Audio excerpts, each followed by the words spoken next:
अस्सलाम वालेकुम फ्रेंड्स।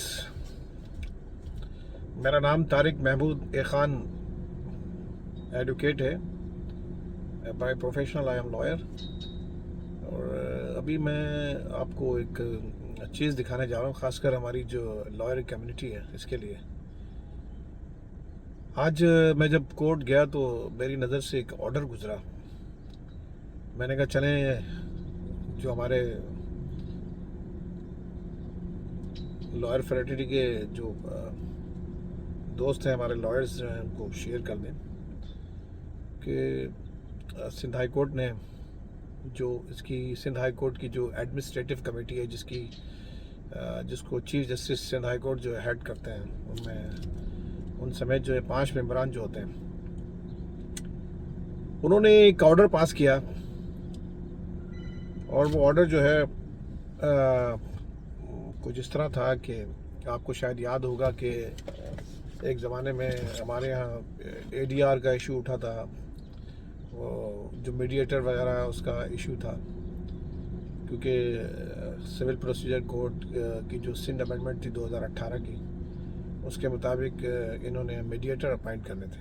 आपको याद हो शायद कि जो हमारे लॉयर्स हैं वो बेहतर समझते हैं कि ऑर्डर 10 रूल 1 की जो प्रोसीडिंग है सिविल प्रोसीजर कोड, उसके मुताबिक जो है ये मैटर जो है उन्होंने अमेंड करके ये कहा था कि इसको जो है हम रेफ़र करेंगे मीडिएटर को। तो उसके मुताबिक ये ऑर्डर मेरी नज़र से गुजरा। मैंने कहा दोस्तों से शेयर कर लें।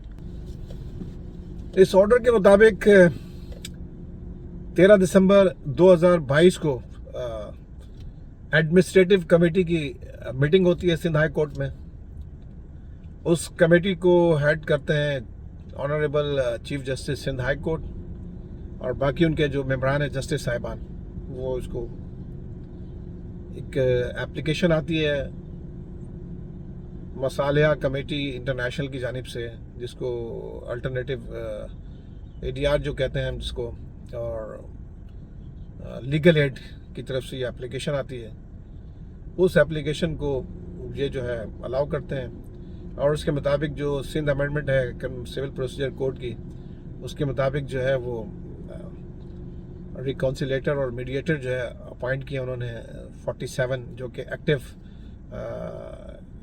इस कमेटी के मेंबर हैं, यानी कि जो एडीआर वगैरह के जो जिन्होंने एडीआर की ट्रेनिंग वगैरह की हुई है मीडिएटर एज ए मीडिएटर, और जो एक्टिव मेंबर हैं उनको इन्होंने अपॉइंट किया। उसमें कोई 47 के लगभग फॉर्मर जज साहब भी हैं और वकील साहिबान भी हैं, बैरिस्टर्स भी हैं।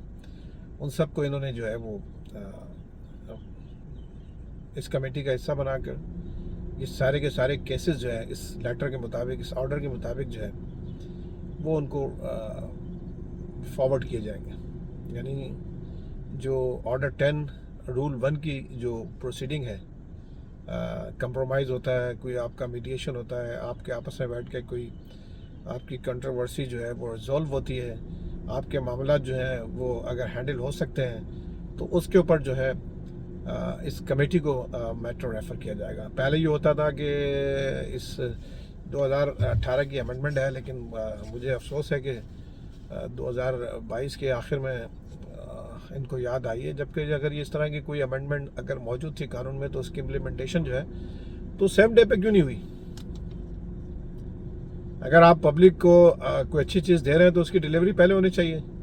और एक चीज़ का इसमें था कि अगर बार्स को भी, हमारी जो सिंध हाई कोर्ट बार है, इसी तरह कराची बार एसोसिएशन है, मलिर बार एसोसिएशन है, दीगर बार्स को भी अगर इसको इनके नुमाइंदों को शामिल कर लिया जाता तो मेरे ख्याल से ये ज़्यादा अच्छी तरीके से जो है वो हैंडल किया जा सकता था।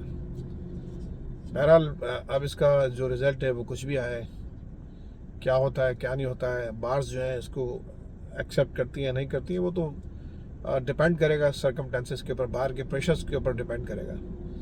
अब ये किसके लिए अच्छा है किसके लिए बुरा है। अच्छा, इसमें आई डोंट नो कि इसमें कोई क्राइटेरिया जो है वो जो लिस्ट है उसके मुताबिक मैं आपको शेयर भी करूँगा लिस्ट।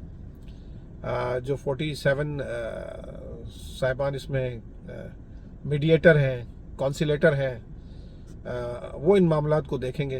कि अगर कोई पार्टी जो है उनमें कोई कंप्रोमाइज़ का रास्ता निकलता है, इनमें कोई सेटलमेंट निकलती है, रिकॉन्सिलेशन निकलती है, तो इस तरीके उस मामले को वो सॉल्व कराएंगे।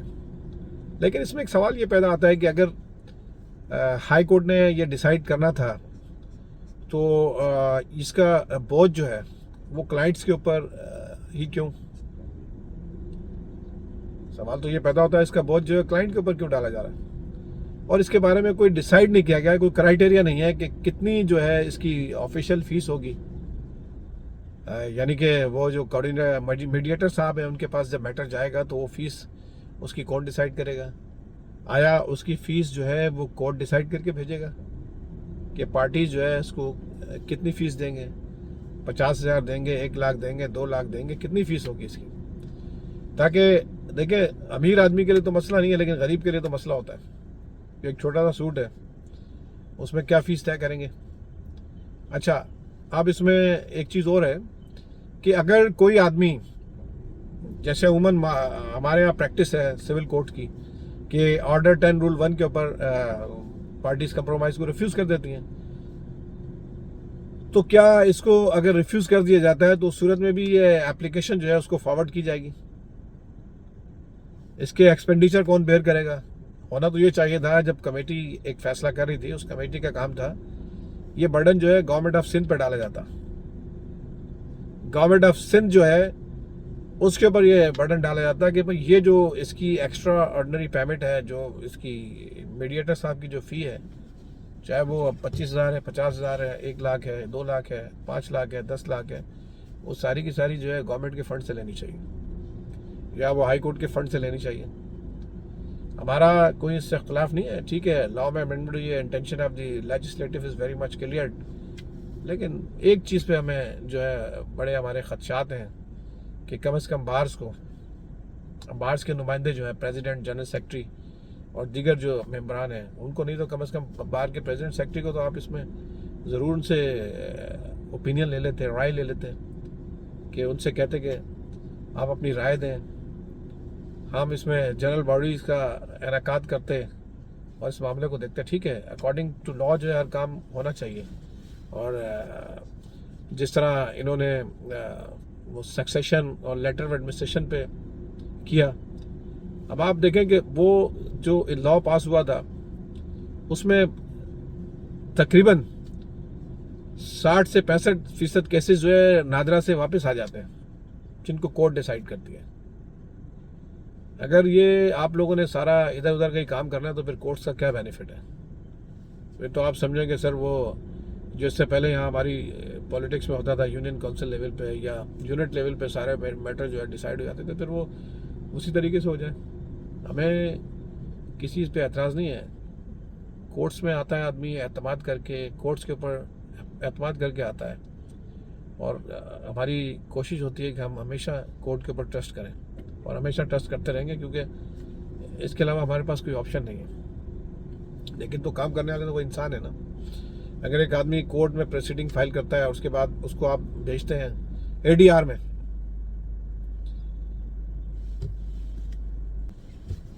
जो यहाँ की लीगल एड कमेटी है उसको हमारे फॉर्मर जज आई थिंक आरिफ खिलजी साहब जो है इसको हेड कर रहे हैं, LAS लीगल एड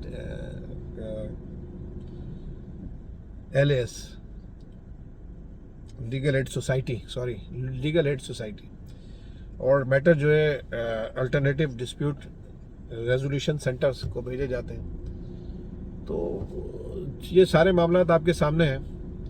तो मैंने कहा कम से कम आपको इस व्लॉग के ज़रिए जो है ये लेटेस्ट अपडेट भी कर दें, बाहर के लिए भी ये कि अगर बेहतर समझती है तो ठीक है, इसको इम्प्लीमेंट होने दें, देखें क्या रिज़ल्ट आता है। जिस तरह लेटर ऑफ एडमिनिस्ट्रेशन पे, सक्सेशन पे जो अमल दरामद हुआ है वो आज भी वकीलों के पास आ रहा है।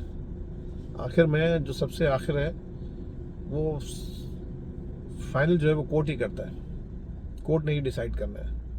अगर कोई आपका डिफेंडेंट या प्लेंटिफ इस बात को एग्री नहीं करता कि हमने कोई सेटलमेंट करना है, हम मेरिट पे केस डिसाइड कराना चाहते हैं, तो कोई इन्फोसाइज नहीं कर सकता, आपके ऊपर ज़बरदस्ती नहीं कर सकता। तो मैं आपको ये शेयर भी करता हूँ, लिस्ट में जो लोग शामिल हैं उनको कोर्ट कहा है कि must be forward to enlist person, जो कि 47% उनको इनलिस्ट जो है उनको करेंगे। उम्मीद है कि आप भी इस पर रिसर्च करेंगे और अपने अच्छे मुफीद एडवाइस से कमेंट्स करेंगे, और बार में अगर इस तरह का कोई आता है तो उसमें जो बार का फैसला होगा, जो बार की क़यादत फैसला करेगी, हमने वो करना है। बहरहाल ठीक है, मिलते हैं फिर आपसे ब्रेक के बाद। उम्मीद है कि किसी को ये व्लॉग पसंद आएगा, किसी को ये व्लॉग पसंद नहीं आएगा, कानूनी बात है। मेरा काम था आप सबको इन्फॉर्म करना, बाकी आपकी ज़िम्मेदारी है, आप अपनी अपनी ज़िम्मेदारियाँ पूरी करें। अगर मेरी बात किसी को बुरी लगी हो तो मैं माज़रत ख़्वाह हूँ। थैंक यू, खुदा हाफिज़। देखिएगा, लाइक कीजिएगा, सब्सक्राइब कीजिएगा। ये कानूनी जो है बात है, इसको समझने की ज़रूरत है। उम्मीद है कि आप सब इसको अच्छे अंदाज में देखेंगे। थैंक यू, खुदा हाफिज़।